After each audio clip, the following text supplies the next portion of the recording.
What's up, YouTube? I got a call today for a tripping breaker on a furnace. So we have our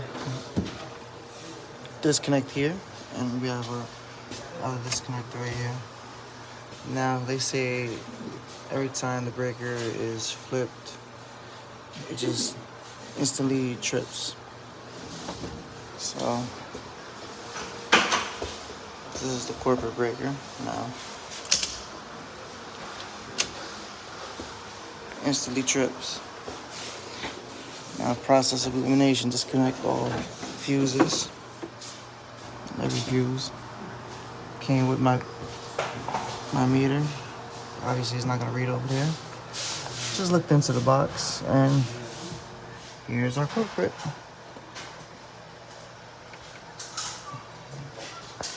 The lug somehow has been broken by somebody.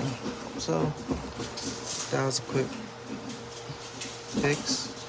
They need to call an electrician to replace this, and that's it.